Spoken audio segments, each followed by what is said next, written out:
In a move that stunned global markets and rattled Washington's political core, Indian Prime Minister Narendra Modi has announced a temporary nationwide ban on U.S. dollar transactions, a retaliatory response to the Trump administration's sweeping new tariffs on Indian exports. The announcement, delivered during a surprise press conference in New Delhi, instantly sent shockwaves through the world economy, sparking fears of a full-scale trade and currency war between two of the largest democracies on Earth. According to Bloomberg and Reuters, the decision came less than 48 hours after former President Donald Trump imposed a fresh round of tariffs on Indian goods, including pharmaceuticals, automotive parts, and textiles, worth nearly $30 billion, 0 cents annually. The White House called it a necessary corrective measure to address what Trump described as unfair trade imbalances. But in India, the move was seen as an attack on national sovereignty. Modi's response was swift, calculated, and unprecedented: a nationwide suspension of dollar-based transactions until the U.S. rolls back its tariff decision. "The age of dollar dominance is over," Modi declared in Hindi before switching to English for emphasis. "India will trade in rupees, not in the currency of coercion." His words drew thunderous applause from Parliament, but sent tremors across financial hubs from Wall Street to Singapore. Within hours, the Reserve Bank of India issued an emergency directive freezing all new dollar-based commercial settlements and directing exporters to conduct trade in alternative currencies, primarily the Indian rupee, the UAE dirham, and the Chinese yuan.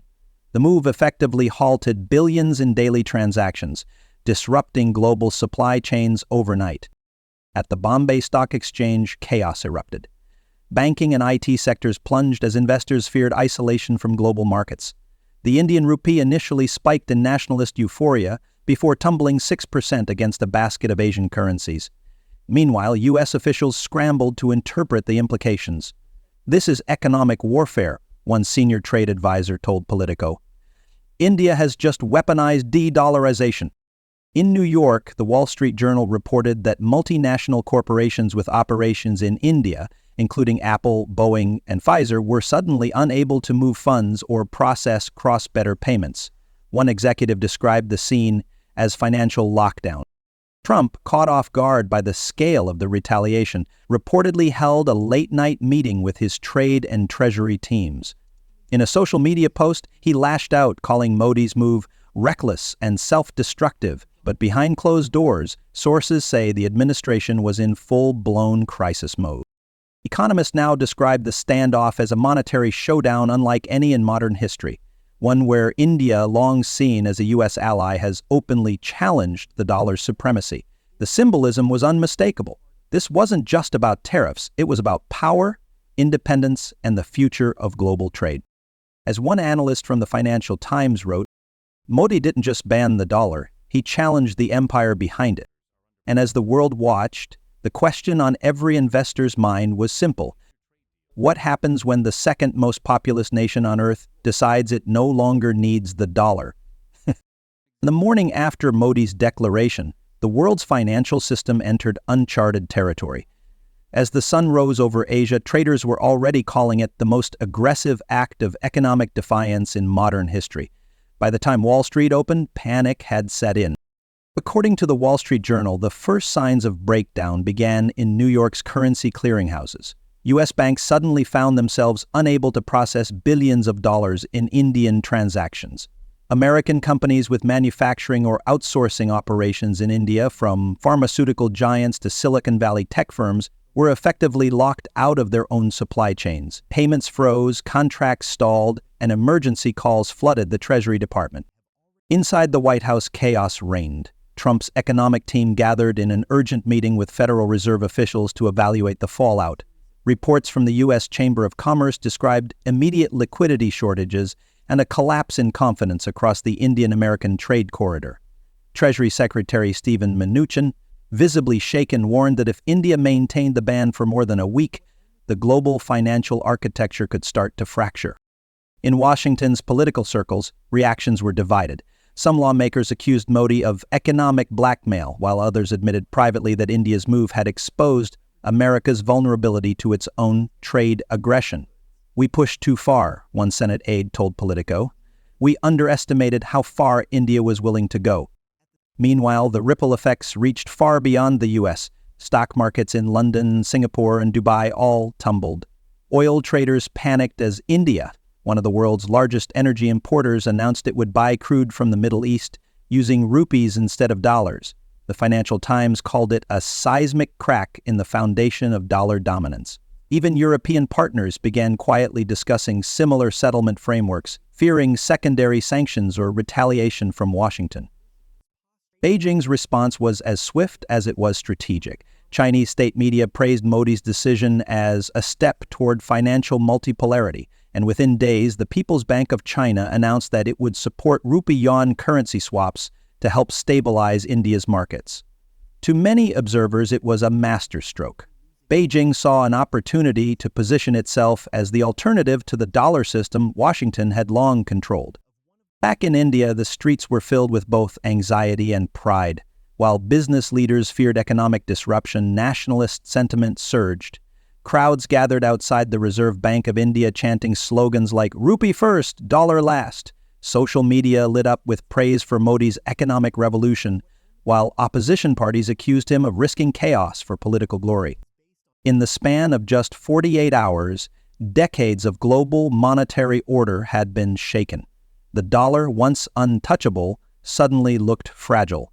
Analysts at Bloomberg Economics warned that if more nations followed India's lead, the U.S. could face the beginning of a de-dollarization wave, a shift that might redefine global trade for generations. Trump, facing reporters later that evening, called Modi's move an act of hostility and threatened severe consequences. Yet behind the tough words, one truth loomed large. For the first time in history, America's economic supremacy was being challenged by its own allies. As days turned into weeks, the world's economy seemed to realign before everyone's eyes. What started as a bold act of defiance by Prime Minister Modi had now evolved into a full-blown financial revolution. The US dollar, long considered untouchable, was suddenly facing its greatest threat in nearly a century. According to Bloomberg Economics, within 10 days of India's dollar ban, more than 20 nations had opened discussions with New Delhi about conducting trade in local currencies or through direct rupee exchanges. From the oil-rich Gulf states to Southeast Asia, governments that once hesitated to question the dollar's dominance were now watching India's bold experiment with cautious admiration. "If India can do it," said one UAE trade official, "why can't we?" Inside Washington, alarm bells rang louder. U.S. Treasury analysts warned that the growing wave of currency independence could cut global demand for U.S. debt, making it harder to finance the nation's trillion-dollar deficits. The Financial Times described it as the start of a multipolar monetary world, where the dollar would no longer serve as the world's default language of trade. Meanwhile, Modi's strategy began to bear unexpected fruit. Despite initial market panic, India's economy started to stabilize under new trade agreements. The government fast-tracked partnerships with the BRICS payment network, expanding rupee-based transactions with Russia, South Africa, and Brazil. China, ever the opportunist, offered technology support for India's digital rupee platform, a rare moment of cooperation between two rivals bound by shared economic ambition. For Trump, however, the situation was deteriorating fast. America's exporters faced mounting losses as payments froze, and Wall Street's faith in the dollar's invincibility began to wobble. Even longtime U.S. allies like Saudi Arabia and Indonesia hinted at diversifying trade currencies, further isolating Washington's financial influence.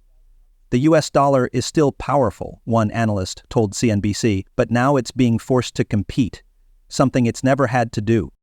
In New Delhi, Modi's approval ratings soared. To many Indians, this was more than economics. It was a declaration of sovereignty. The Prime Minister framed the crisis as a turning point in global history, calling it India's Economic Independence Day. His supporters flooded social media with messages celebrating the end of dollar dictatorship.